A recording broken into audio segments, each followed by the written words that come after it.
Hey there, everybody. It's Matt the Dice Trucker here with another edition of the Mash Bill. Today is a very special edition of the Mash Bill because I'm joined by Jenn the Librarian, or the board game librarian.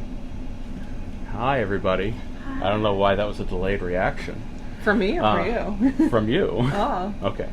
Because we're on the Mash Bill! Yes. Today we're taking a look at, here in Connecticut, a local distillery called Continuum. We brought 3 bottles here, and you'll see why we have all 3 with us this time instead of just the one. One is called Chard, the other is called Drops, and this is called Resin. Why don't you talk a little bit about Continuum? So Continuum is out of Waterbury, Connecticut, and their whole premise is that they reuse kind of the after stuff of the beer making process. Mm-hmm. Which is really cool. And then like beer that doesn't end up getting used. So they take all of that and they do stuff. And they also use like trees that have fallen down.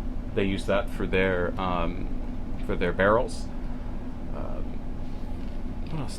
Everything that they use is recycled.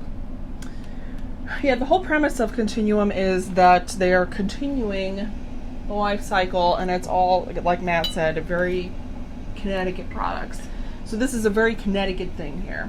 So on the back, and I'll try to have Jen take a picture of it, there's a symbol with hops on it, but it has a recycling logo around it with also a drip. I mean, they're taking, the hops and redistilling it and making a fine whiskey out of it. So let's talk about each one and what they are, since you've talked about Continuum already, or was there something else you wanted to say? So from the back of the bottle, we are dedicated to distilling exceptional, unique spirits with minimal use of new raw materials, utilizing repurposed items, equipment in our process, and limiting our water consumption. Using local breweries' reclaimed materials is the key to our success in crafting our spirits. Pour yourself a drink and maintain the continuum. All right. So, since we mentioned it is made from remainders of beer, we're going to put this one to the side for just a second. Drops is a whiskey. They're both whiskeys, by the way. Drops is one that's pretty much more IPA, very hoppy. What the gentleman had told us from Continuum is surprisingly a great substitute for a lot of cocktails that use clear liquors. He made me a gin and tonic out of this, and it was fantastic. And you had what from the Drops? I believe I had a blueberry margarita. Yeah, it was very good. The Chard is made from things like your porters, your stouts, dark beers. And with this, you had a Manhattan. I did. Because he said the same thing pretty much about Chard on your darker cocktails. He substitutes this. And yes, it's a whiskey, but it does taste well with other things. I can't remember what did I have with this. I'm not sure you had anything. No, both were out of Drops for me, but... And both of these are standalone products, too. I actually liked Chard better by itself than in the old-fashioned. It's a very coffee whiskey without having coffee in it. And Drops is also very clear, It's very light in the summer. Light, refreshing, good for the summer. Now, I'm holding off on Resin, because I want to talk about it. Resin was very experimental for him. Now, I can't remember exactly what he said, but it was kind of like a let's see what happens kind of issue. Which leads us into, directly, the board game that we're pairing these 3 with, and that is Distilled, published by Paverson Games. Dave Beck is the designer, and Eric Evanson is the artist. This is a game where you're actually making alcohol.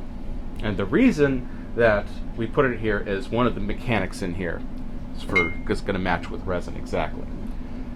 Why don't you talk a little bit about Distilled? I know you've been watching this game since its conception, and now it's on Kickstarter, but if you're watching this video in a few years, it's not on Kickstarter anymore because it completely funded. So congratulations to Paverson Games for the funding of this. I believe this is the first ever board game where you're making alcohol.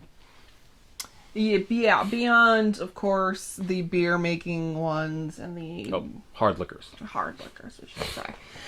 So the things that I thought were interesting were, of course, the theme. I think you and I are very much drawn in by themes that we're interested in, and this is obviously a shared interest for both of us. Right.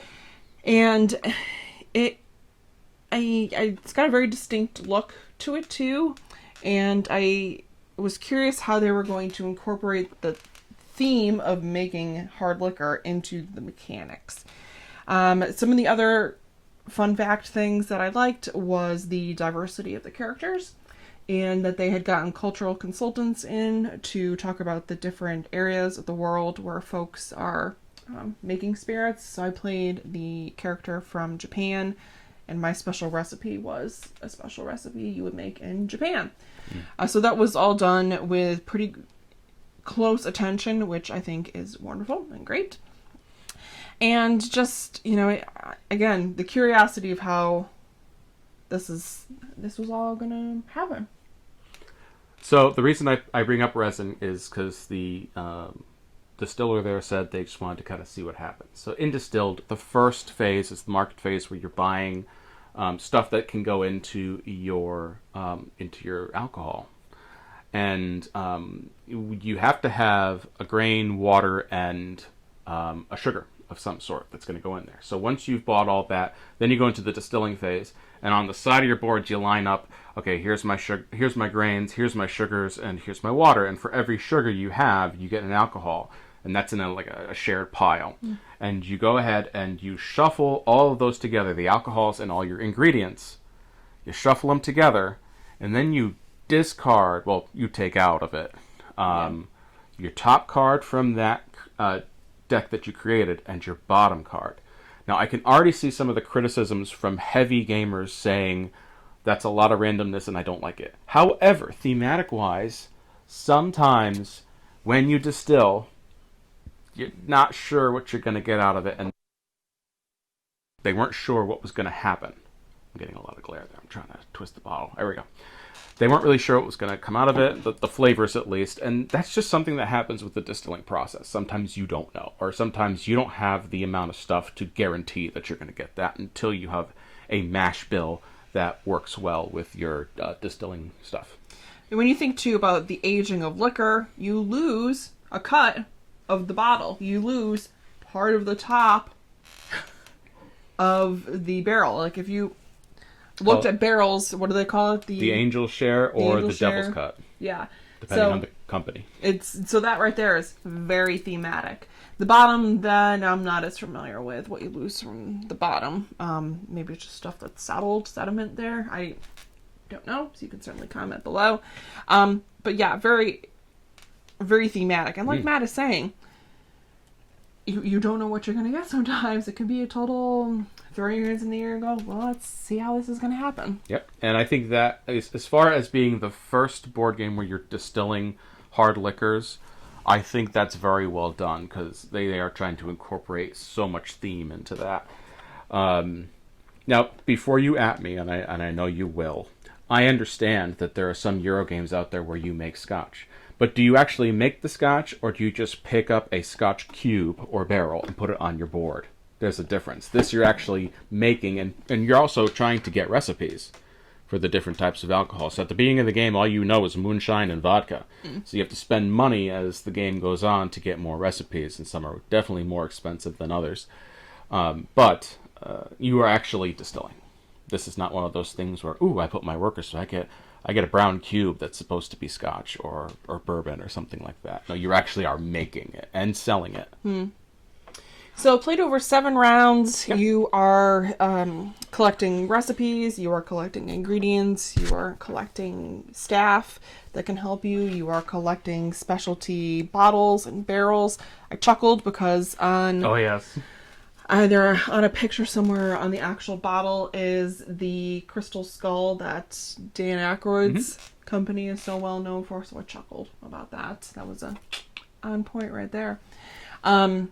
But yes, all of the special things that you can do, and these cards will give you a variety of different bonuses, sometimes points or money.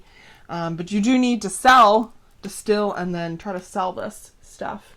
So there's definitely a balance throughout the game where there are longer periods of not selling things and then periods when you are. You can also age your spirits as well, but that's not every single recipe that you have. Right.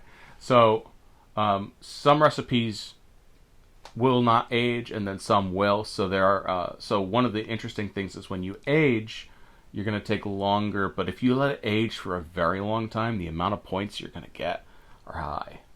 Yeah, and each round or year, if you want to think of it that way too, you're putting a flavor card in.